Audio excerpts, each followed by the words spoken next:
الرسمي باسم وكالة الأمور وسيد سامي شكرا لك. نود التذكير بشكل عام أن الأونروا تم تشكيلها بقرار أممي من الجمعية العامة عام 1949 والتي عنيت من خلالها لإطلاق هذه الوكالة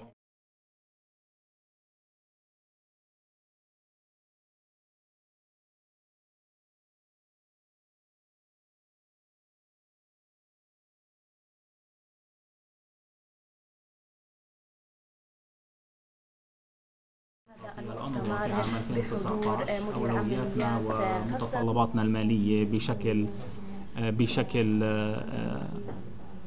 تفصيلي أكثر. أعطي ومن دون أي تأخير الميكروفون والمساحة إلى السيدة جوين لويس على يميني، مديرة عمليات وكالة الغوث في الضفة الغربية، لحتى تستعرض أمامنا متطلباتنا وواقعنا في الضفة الغربية ومقارنة سريعة ما بين العام 2018 والعام 2019. تفضل. شكرا. So maybe to start by saying in 2018 UNRWA faced the greatest financial challenge in its history. 1/4 of our total essential funding requirement last year was cut by $300 million. أبدأ بالحديث عن عام 2018 وواجهنا فيها كما ذكر تحدي مالي غير مسبوق، وهذا نشأ عن قطع ما مقداره $360 مليون من الأموال الممنوحة لنا لتقديم عملياتنا. This called into question the very existence of UNRWA. وهذا يعني طرح السؤال المتعلق بوجود وكالة الغوث نفسه. But thanks to the incredible solidarity of our partners and over 40 donors, the agency was able to overcome the funding shortfall and keep open our schools, our health clinics, and maintain all of our other services. ولكن بحكم الدعم غير المسبوق والذي طبعا نعجز عن شكره من الدول الصديقة وأكثر من 40 دولة نتحدث عنها، تمكنا من الاستمرار بتقديم الخدمات وسد العجز إلى حد كبير، وبذلك تمكنا من الإبقاء على مدارسنا مفتوحة وكذلك على عياداتنا وهي تقدم خدماتها لمنتفعينا من اللاجئين. 2 days ago, our Commissioner General launched the 2019 emergency appeal for both Syria region as well as the West Bank and Gaza. وقبل يومين فقط أطلق سعادة المفوض العام لوكالة الغوث نداء الاستغاثة الطارئ للأراضي الفلسطينية المحتلة وكذلك أيضا لإقليم عملياتنا في سوريا. And he also presented the 2019 budget for UNRWA. وقدم كذلك في عملية الإطلاق هذه ميزانية وكالة الغوث لعام 2019. So Matthias and I will talk a little bit today about the West Bank and Gaza requirements for the emergency appeal, but just to give you a few numbers. وسنتحدث بالتالي أنا وزميلي ماتياس مدير عمليات وكالة الغوث في قطاع غزة عن بعض الأرقام والمعطيات وعن نداء الاستغاثة هذا. We require $1.2 billion to maintain our services in 2019. يعني نبدأ بالحديث بما يلي. نتطلب أو نحتاج إلى مليار و200 مليون دولار للإبقاء على مستوى خدماتنا في العام 2019 كما هو في عام 2018. We require $750 million for our core services across our 5 fields. يلزمنا نحو $700 مليون لتقديم خدماتنا الأساسية في مناطق عملياتنا الخمسة. We require $277 million for the Syria response. That includes the support to Lebanon and Jordan for the Palestinian refugees from Syria. يلزمنا $277 مليون للاستجابة للاحتياجات في سوريا، وهذا أيضا يشمل امتداداتها وتفرعاتها في لبنان والأردن. And for Gaza and West Bank, so the occupied Palestinian territory, we require $138 million to maintain emergency services. و138 مليون دولار تذهب إلى الأراضي الفلسطينية المحتلة غزة والضفة الغربية للإبقاء على خدماتنا بالمستوى اللي كان في عام 2018. So as everyone knows, sufficient and predictable funding is critical to ensure uninterrupted provision of our services and to keep all of our schools and health centers open. وإذا بالتالي يعني من نافلة القول إنه الدعم المالي الذي يمكن الكافي والذي يمكن التنبؤ به هو مسألة مفصلية ومهمة إذا ما أردنا الإبقاء على سير سلس لعملياتنا ويعني الإبقاء على تقديم الخدمات من خلال مدارسنا وعياداتنا. Palestinian refugees are still facing a humanitarian and development crisis, and the operating conditions that we're working in have not got any better since last year. ولا يزال طبعا المنتفعون أو اللاجئون الفلسطينيين يواجهون الأزمة التنموية والأزمة الإنسانية، وإذا ما لم تتحسن هذه الأوضاع فتزداد الأمر صعوبة. And maybe to mention a little bit more specifically about the West Bank. وبالحديث بشكل مفصل أكثر عن الضفة الغربية. This year we're appealing for 10.5 million for the West Bank, which is a lot less than we asked for last year. فنحن نتحدث عن 10.5 مليون 10.5 مليون للضفة الغربية، وهو أقل من العام الماضي.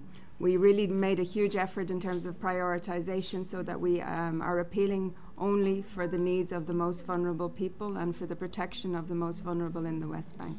وبذلنا جهود الحقيقة كبيرة، وتحديدا من جهة وضع الأولويات الصحيحة، وهدفنا هو استهداف الأحوج من بين الأحوج وحماية الأحوج من بين الأحوج.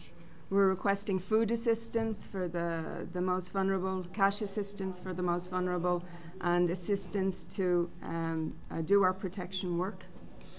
طلبنا طبعا يعني ما يكفي من المال لتقديم سواء خدمات الطرود الغذائية وأيضا خدمات المبالغ النقدية، وما يلزم كذلك لتقديم خدمة الحماية للمحتاجين. These are critical services that if we're not able to find funding for will have an extremely negative impact on the most vulnerable communities.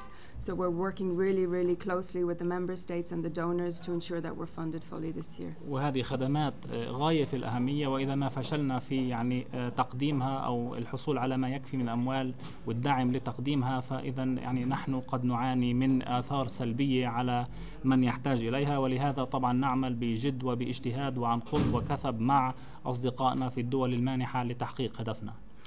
So I'm going to hand over to Matthias, who's going to talk a little bit more about Gaza specifically. هذا من جهة الضفة الغربية، والآن أعطي المجال لزميلي مدير عمليات الأونروا في غزة لتقديم بعض الحقائق عن الوضع في القطاع. Thank you, Gwyn, and good afternoon, ladies and gentlemen. أشكرك سيد جوين، ومساء الخير لكم أيها السيدات والسادة.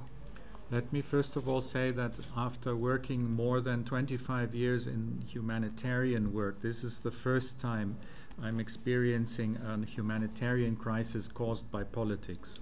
يعني دعوني أبدأ بالقول بأنه بعد أكثر من 25 سنة من العمل في المجال الإنساني، أنا أتعامل أول مرة مع أزمة إنسانية ناتجة عن تعقيدات سياسية.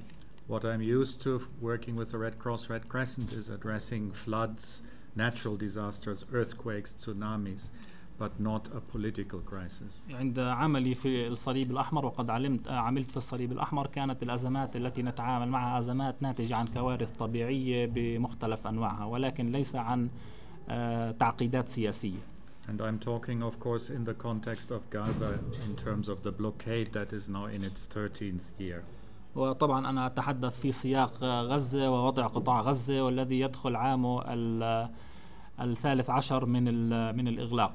It is the blockade that has led to unemployment and poverty as well as serious health needs that we're trying to address. هذا الإغلاق الذي أدى إلى مستويات من البطالة والفقر واحتياجات ملحة جدا للخدمات الإنسانية، وهي التي نحن بصدد محاولة علاجها. In this respect, we have two main goals and activities in our humanitarian work in Gaza. وفي هذا الشأن لدينا هدفين رئيسيين بالنسبة لعملنا الإنساني في غزة، في قطاع غزة. One is to address poverty and unemployment by providing food to now a bit more than 1 million people, as well as cash for work opportunities. الأول هو معالجة قضية الفقر والبطالة من خلال تقديم طرود غذائية لما يزيد قليلا عن 1 مليون شخص في قطاع غزة من المحتاجين، وأيضا تقديم فرص المال مقابل العمل. For these two areas of work, so food and cash for work, we're asking for almost $110 million this year. 110. لهاتين الخدمتين، الطعام والطرود الغذائية والمال مقابل العمل، نطلب ما مقداره $110 مليون لهذا العام. The second main area has to do with health. النقطة الثانية والهدف الثاني يتعلق بالخدمات الصحية. After 3 wars and more recently the devastating impact of the Great March, there are significant emergency health needs in Gaza. فبعد حروب 3 وما تلاها من مسيرات أسبوعية وما نتج عنها من احتياجات صحية ملحة، إذا نتحدث عن وقع كبير للتطورات التي تصير على الأرض في قطاع غزة. And we're asking for almost $12 million to do community mental health work and emergency health work through our 22 health centers. فالاحتياج بتزايد، ونطلب لتلبية هذه الاحتياجات ما مقداره $12 مليون لإنفاقها في خدمات الصحة النفسية، وهي خدمات يحتاج إليها كثيرا في قطاع غزة، بالإضافة إلى الخدمات الأخرى التي نقدمها في مجال الصحة من خلال 22 من مراكزنا الطبية في القطاع. And I want to finally underline again that the measures we are taking, the humanitarian measures, will not solve the underlying political crisis. مع تأكيدي طبعا على أن إجراءاتنا في العمل الإنساني وما نحاول القيام به لمعالجة احتياجات والقضايا الإنسانية هي لا تغني عن الحاجة إلى حل سياسي. If we want to lessen the dependence of 1 million people on food from the UN, we must address the issue of the blockade. فلو أردنا تقليل اعتماد أكثر من 1 مليون شخص على وكالة الغوث أو على الأمم المتحدة في طعامهم وشرابهم، إذا نحن بحاجة للتعامل مع مسألة الإغلاق في قطاع غزة. And finally, it is also important that we don't politicize humanitarian aid. Humanitarian aid is given to people in need and should not be confused with political ambitions and agendas. وأخيرا، وهذه نقطة أيضا تنطوي على مقدار عالي من الأهمية، من المهم جدا أن لا نسيس العمل الإنساني. العمل الإنساني هو موجود لحتى يقدم الدعم والخدمة لمن يحتاجه، بعيدا عن أي أجندات سياسية وبعيدا عن حرف المسار إلى قضايا سياسية. Thank you, and I'm sure we can field some questions if there are. أشكركم، ونفتح المجال لبعض الأسئلة.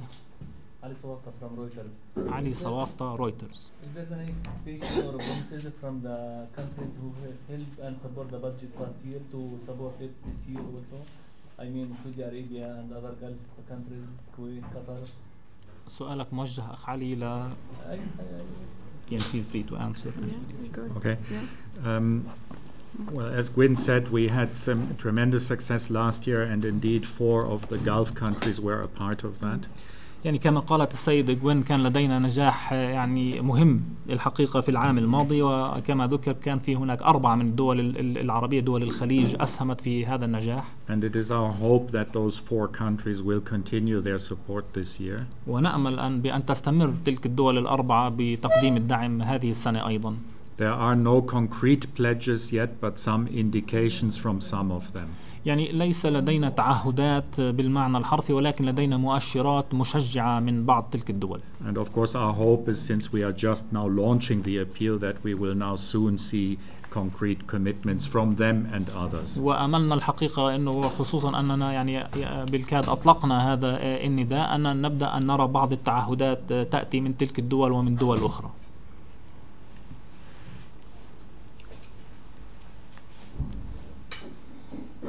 أسئلة أخرى؟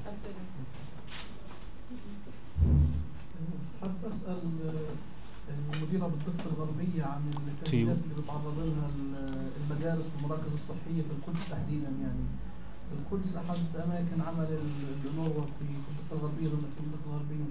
كيف راح يتعاملوا مع هذه التهديدات، وهل في خطة بديلة في حال نفذت هذه التهديدات؟ I would like to shed a bit of light on your plans to deal with the situation in Jerusalem. Jerusalem is a part of your field of operations. We all know and hear about all these threats that are coming to you. What are your plans? How are you going to deal with this new situation, with this new complication? Okay. Like everyone else, we've heard about the plans for East Jerusalem via the media. كأي جهة أخرى الحقيقة إحنا عندما سمعنا عن الحديث عن قضايا القدس وما تفضلت به، يعني سمعنا من خلال، يعني طالعتنا به وسائل الإعلام. It's a plan that was put forward by the mayor to shut down and remove UNRWA from East Jerusalem. وكان الحديث كما ورد في بعض وسائل الإعلام أنه يوجد خطة مقدمة من رئيس البلدية في القدس لإغلاق أو نقل مقرات وكالة الغوث العاملة في القدس الشرقية. But we have had no formal notification from the Israeli government, nor have we been told that the basis of our agreement from the 1960s has any way changed.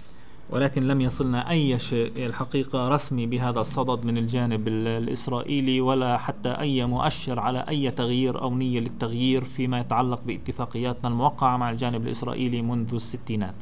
So the way we're dealing with East Jerusalem is to continue to reassure the community that we're still going to continue providing all of our services in East Jerusalem. وجزء من جهدنا للتعامل مع ما يستجد في قضية القدس هو التأكيد لمجتمع اللاجئين والمنتفعين في شرق القدس بأننا باقون ويعني نعاقدون العزم على الاستمرار بتقديم الخدمات كما هو كائن.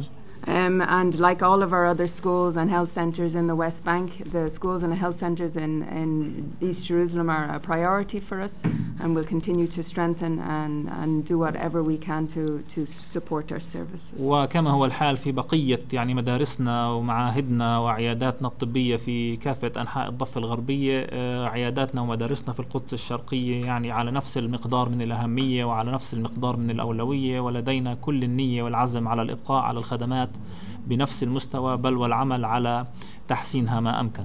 The Palestinian refugees in East Jerusalem have full rights to access our services as have the children in Gaza or the West Bank. ويعني لا تقل حقوق الأطفال أو اللاجئين المستفيدين من خدماتنا في الضفة في القدس الشرقية عن أترابهم الموجودين في بقية الضفة الغربية أو حتى في قطاع غزة. لديهم كافة الحق في الوصول إلى حقهم في التعليم وحقهم في الخدمات الصحية وحقهم في بقية خدمات وكالة الغوث. So allow me just to ask a question about Gaza. Do you have any concerns that the situation in Gaza will become worse after the critical development that the Palestinian government resign and might see more measures from the BA against Gaza or so on? How the situation now, and it will become worse, or where things is going? Listen, what I often say, because people ask, is how close is Gaza to collapse, and will things become worse? يعني ما أقوله عادة، وهذا بالمناسبة بحكم الأسئلة التي يعني ترد إلي، يعني دائما السؤال متى ستنهار غزة؟ Is number one for the 53% unemployed in Gaza, or 70% if you look at young people, there's not much life that is worth living. So it cannot get much worse for someone who doesn't have a job and little prospect of finding one. يعني بالنسبة لمعدل البطالة في غزة 53% أو 70% إذا شئت، إذا ما أخذت الصغار السن يعني أو فئة الشباب. الحقيقة الوضع في غزة يعني سيء إلى مرحلة لا يمكن أن يسوء يعني بعد أكثر من ذلك. يعني لا يوجد أمل لدى هؤلاء. For the 1 million people needing our food, things cannot get much worse. وإذا ما نظرت إلى 1,000,000 شخص يحتاجوا أو يعتمدوا في غذائهم علينا، أيضا الوضع لا يمكن أن يسوء أكثر من ذلك بالنسبة لهم. For the 90% of Gaza's population, both refugees and non-refugees who don't have safe drinking water, things cannot get much worse. ولا يمكن أن يسوء الوضع أكثر مما هو عليه ل90% من سكان غزة، سواء كانوا لاجئين أو غير لاجئين، وهم يعني يفتقدون إلى مياه صالحة للشرب. Now, the second thing I would like to say is it is indeed very troubling that the Palestinian leadership on both sides is not working together. ومن يعني من جهة أخرى الحقيقة أنا أؤكد إنه يعني هو غاية في التعقيد أن نرى أن القيادة الفلسطينية في الجهتين سواء في غزة أو في الضفة الغربية يعني لا يعملون بشكل متناغم. And as United Nations and Onrwa, we appeal to them to overcome their differences, because their differences do make things worse for the ordinary people in Gaza. ويعني باسم الأمم المتحدة وباسم وكالة الغوث الحقيقة نحن نطلق للطرفين نداء بأنه يجب أن يعني يجدوا طريق للتغلب على خلافاتهم، لأنه خلافاتهم تؤثر بشكل عميق جدا على السكان في قطاع غزة. It is a little bit what I said earlier. Let's not politicize aid. Let's make sure people get what they need to survive, and solve politics in a different manner. وكما قلت سابقا دعونا لا نسيس العمل الإنساني، دعونا نقدم الخدمات الإنسانية لمن يحتاجها، ودعونا يعني ندع جانبا الخلافات السياسية، ندعها لأهلها لحتى يعني يشتغلوا عليها ويتوصلوا إلى حلول. أسئلة أخرى زملائنا الأفاضل؟ شكرا جزيلا لكم جميعا، شكرا، يعطيكم العافية. Thank you, Kasim. Thank you. You're welcome.